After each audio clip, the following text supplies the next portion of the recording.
Indonesia sukses menggelar kejuaraan dunia junior karate ke-9 yang berakhir hari Minggu di Serpong, Banten. Keberhasilan ini diakui oleh World Karate Federation atau WKF, induk organisasi karate dunia. 4 years ago, the Congress of the World Karate Federation awarded these championships to Forky because they delivered a very good candidature, and we have seen now that we took the right decision and we were giving the championships to the right federation, which is Forky. Selain sukses sebagai penyelenggara, prestasi pun diukir oleh para karateka muda tanah air. 4 medali emas terkumpul dan menempatkan Indonesia di peringkat 4 juara umum. Inilah prestasi tertinggi tim Merah Putih sepanjang mengikuti ajang ini. Tanggapan saya sangat bahagia, senang, terharu, dan bangga pada diri saya sendiri karena saya bisa mempersembahkan yang terbaik untuk negara saya. Lawan yang paling tangguh dihadapi? Yang paling tangguh berasal dari Hungaria, merupakan juara di kelas saya tahun lalu, 2 tahun lalu. Itu menurut saya lawan paling kuat. Hasil yang menjanjikan ini membawa semangat Federasi Olahraga Karate Indonesia atau Forky untuk terus meningkatkan prestasi para atlet. Harapan kita dari turnamen ini adalah kita sudah bisa mengidentifikasi atlet-atlet karate yang berprestasi. Kemudian nanti kita akan siapkan mereka untuk menghadapi event-event internasional dan khususnya event Asian Games 2018. Kejuaraan Dunia Junior Karate atau WKF ke-9 diikuti lebih dari 1.900 atlet dari 101 negara. Jepang menjadi juara umum kali ini, diikuti oleh Turki pada posisi kedua dan Mesir di tempat ketiga. Kejuaraan dunia junior selanjutnya akan digelar pada tahun 2017 mendatang dengan Mesir sebagai tuan rumah. Enda Tarigan, Anan Suryana melaporkan untuk NET. Timnas Karate Indonesia telah berhasil merebut 4 medali emas dalam kejuaraan dunia World Karate Federation Junior Cadet U21 Championship di akhir pekan lalu. Nah, kira-kira bagaimana Indonesia bisa semakin menambah medali emasnya lebih dari 4, mungkin bisa menjadi juara umum suatu hari nanti. Untuk itu kita sudah hadirkan di sini ada pelatihnya, kemudian ada dari perwakilan Forky dan juga para atlet yang berhasil memenangkan 4 medali emas untuk Indonesia. Rame ya Marisa hari ini ya. Selamat pagi semuanya, Bapak pelatih dari Forky dan juga teman-teman atlet. Mungkin sebelum kita mulai, kita minta mereka perkenalan diri dulu ya. Boleh dari paling ujung atau yang sedang pegang mic, boleh. Ladies first. Nama saya Keiko Georgia Zahania Fadalo. Keiko, oke. Keiko usianya berapa? Sorry. Usia saya 16 tahun. 16 tahun. Dan kejuaraannya kemarin kejuaraan apa? Di kategori apa? Di kategori female plus 59 kilograms. 59 kilograms, oke. Nama Fagi Karomi. Romi, Ya, bisa dipanggil Romi, umur 15. umur 15. Ikut kategori yang? Komite male minus 70. Minus 70, oke. Selanjutnya? Nama saya M. Fahmi Sanusi. Nama panggilannya Fahmi. Kategori yang saya ikutin komite individual male below 76 kilo junior. Below 76. Iya. Oke, berikutnya. Nama saya Ahmad Zigi Zaresta Yuda, panggilan Zigi, umur 17 tahun, kategori yang saya ikutin, kata individual male juniors. Kata individual? Male junior. Male juniors, Iya, oke, banyak sekali kategorinya ya. Betul sekali, tapi yang jelas selamat sekali lagi teman-teman. Terima kasih sudah menangkan emas untuk Indonesia ya Zi. Betul, betul. Oke, mungkin saya penasaran nih, Marisa, kan mereka ini semua di bawah umur 21 tahun ya. Gimana sih, apakah ini prestasi kalian tertinggi selama kalian berkarir menjadi atlet atau gimana? Mungkin ada yang boleh sharing, siapa duluan? Kalau pribadi saya, ini merupakan prestasi tertinggi. Karena di atas kejuaraan ini nggak ada lagi. Ini kejuaraan yang paling tinggi. Oh, berarti yang paling tingginya aja sudah diraih. Terus mau ngapain lagi habis ini dong Ziggy? Alhamdulillah. Iya, Oke. dan juga kalau misalnya bicara mengenai atlet-atlet ini ada satu yang mencolok gitu ya. Mencolok karena dia memang gendernya perempuan gitu. Yang kami dengar Keiko, ini kamu pertama kali turun ke arena dan pertama kali juga mendapatkan emas. Itu betul? Iya. Oke, mungkin bisa dipinjamkan mic-nya. Itu kamu cerita ketika kamu memang diputuskan sebagai pemenang, karena kita lihat foto-fotonya sih, Keiko tuh kelihatan nangis, bener nggak sih? Iya. Oke, Kenapa, cerita. Jadinya ini pertama kali saya ikut WKF dan saya bisa meraih medali emas, itu saya sangat bersyukur, sangat bangga pada diri sendiri tentunya. Ya ini mujizat dari Tuhan. Oh, mujizat dari Tuhan. Emang kamu selama ini trainingnya seperti apa bisa sampai turun arena langsung mendapatkan emas? Trainingnya ya kayak biasa aja, cuman saya selalu mengandalkan Tuhan dalam setiap saya melakukan segala hal. Nah, itu yang paling penting ya. Oke, mungkin keberhasilan mereka, Marisa, tidak terlepas dari keberhasilan sang pelatih sendiri, Pak Syamsuddin. Mungkin boleh diceritakan apa suka dukanya melatih mereka sampai akhirnya empat-empatnya bisa meraih emas, Pak? Jadi kami dari pelatih ini telah bekerja keras selama dari tanggal 1 Oktober setelah mereka tanggal 29 September itu mereka seleksi dulu. Seleksi juara Mendagri tahun 2015 itu dikumpulkan, diseleksi ulang. Nah, diseleksi ulang kita menghasilkan atlet 52 orang itu kita camp semua sehingga kita turunkan atlet 39 atlet yang kita persiapkan. Nah, dalam camp itu kita mulai tanggal 1 Oktober itu campnya di Ciloto. Di Ciloto Platnas Judo kita tempatnya di sana dengan saat pertama itu kita akan mempersiapkan fisiknya mereka karena di sana dingin udaranya, jadi kita persiapkan lebih awal. Kita ketahui bahwa WKF ini memang physically nomor 1 karena peserta dari Eropa, kecepatan, kekuatan mereka, makanya nomor 1 adalah fisik kita persiapkan. Setelah itu mereka kita persiapkan tekniknya. Setelah tekniknya kita persiapkan taktik, dan dari awal kita mentalnya sudah outdoor duluan karena yang kita hadapi ini adalah mereka adalah juara-juara negara Eropa, juara-juara dunia yang datang sana, yang datang bertanding ke Indonesia ini benar-benar kita persiapkan. Oleh karena itu, anak-anak juga termotivasi. Kita selalu mensupport dia bahwa kapan lagi kamu mengibarkan merah putih ini mumpun di Indonesia. 20 tahun, 10 tahun ke depan belum tentu.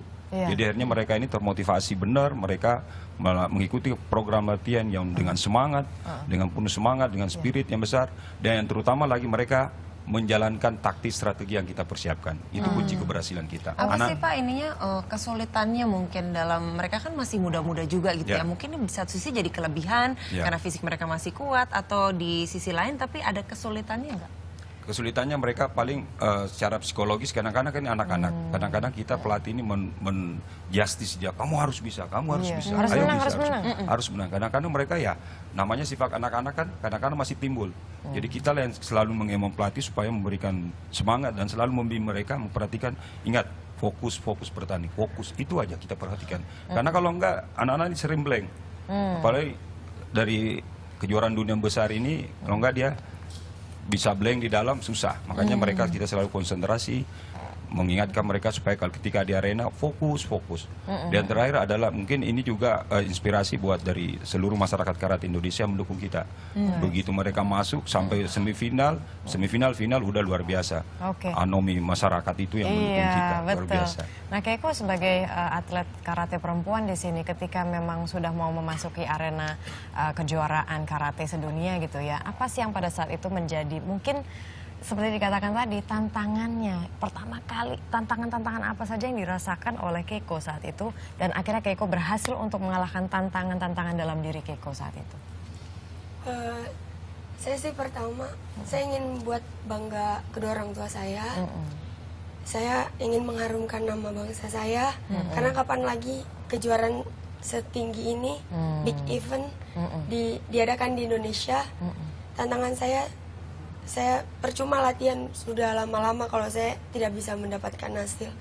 Jadinya saya coba untuk motivasi diri saya nggak mau menyia-nyiakan kesempatan yang saya punya. Ketika kamu mungkin biasa kan setiap orang tuh pasti ada rasa nervous, ada rasa takut. Apa yang kamu lakukan saat itu untuk menghilangkan rasa takut? Kalah lah, deg-degan lah, dan sebagainya. Saya cuman berdoa aja sih, saya cuma berdoa aja pada Tuhan. Kalau yang lain ada tips yang lain nggak kalau dalam mengatasi rasa deg-degan pada saat mau bertanding tuh? Romi gimana? Jangan-jangan Romi nggak deg-degan lagi? Iya, kayak santai aja, udah pede gitu pasti bakal menang. Iya, santai aja. Serius? Nggak dikasih beban kan sama pelatih, udah main aja, relax aja, jangan dipikirin. Makanya tadi bawa beban, sama berdoa aja. Nggak terlalu beban sih, relax. Relax. Fahmi juga relax atau deg-degan juga? Ya deg-degan sedikit lah, tapi mencoba untuk rileks, berdoa. Saingan terbesar kalian siapa sih? Dari negara mana menurut kalian yang kompetitor paling kuat? Kalau kompetitor paling kuat secara umumnya itu ada Egypt, Mesir ya. Jepang, Turki. Juara umumnya nih Jepang ya? Iya, Kemarin Jepang. ya? Oke. Nah kira-kira kalau misalnya dari Forky dan juga tentunya dari Pak Samsudin ya sebagai pelatih gitu. Sekarang kan kita udah lihat nih, wah potensi anak-anak kita udah di posisi 4 kejuaraan dunia. Kira-kira apa rencana dari Forky dan juga para pelatih untuk kedepannya ini anak-anak ini semakin kece performanya sehingga kita bisa juara umum? Mungkin dari pihak Forky-nya jadi gimana Pak? begini, keberhasilan ini lewat proses. Lewat proses yang selama ini selalu dilupakan kalau tim itu berhasil. Jadi proses mereka ini, rekrutmennya ini, pertama hasil dari Piala Mendagri bulan Maret. 180 orang hasil ini kemudian dilakukan pelatnas desentralisasi. Pelatnas desentralisasi itu dalam artian mereka melakukan training di daerah-daerah dari mulai bulan 5. Kemudian pada bulan September kita melakukan seleknas. Nah direkrutlah 52 atlet. 52 atlet ini 2 bulan terakhir atas sesuai dengan yang diinginkan oleh PB Forky, perlu peningkatan PO2 Max-nya, kita oleh Ketua Umum ditempatkan di Padepokan Judo di Ciloto. Proses ini 2 bulan terakhir ini kita masih melakukan latih tanding dengan tim Iran yang merupakan selama ini adalah negara-negara terkuat di Asia ini yang bisa masuk ke link Eropa. Nah inilah proses panjang yang kita lakukan. Nah kemudian setelah ini anak-anak ini akan dikembalikan ke daerah masing-masing untuk merecovery. Dan nanti PB Forky akan melakukan kalender pada 2016. Salah satu tantangan yang akan kita hadapi itu adalah kejuaraan Asia, kemungkinan dilaksanakan di Makassar. Nah, ini prosesnya. Jadi kita sudah menempatkan 10 pelatih, kemudian orang-orang yang terpilih dipimpin salah satu bekas atlet nasional dan pelatih nasional, Omita Olga Ompi, untuk mengontrol ini semua. Oke Pak, kalau dari Forky sendiri kan ini kan dalam melatih anak-anak ya, anak-anak berbakat yang dikumpulkan di desentralisasi, di pelatihan dan sebagainya. Tapi pada awalnya kan tidak mungkin mereka juga bisa sampai meraih medali emas kalau awalnya tidak ada minatnya itu sendiri. Nah kalau dari Forky mungkin ada tips tersendiri nggak sih bagaimana sih Pak untuk meningkatkan minat anak-anak untuk mau terjun ke dunia atlet Indonesia khususnya karate? Jadi begini, karate ini bukan nomor 2 lagi. Banyak atlet karate yang sudah bisa memperoleh posisi-posisi baik di pemerintahan maupun di tempat-tempat lain. Jadi kita melakukan kerjasama dengan Diknas, kemudian melakukan kerjasama dengan Menpora. Kemudian melakukan kerjasama dengan Dispora di tingkat kabupaten kota.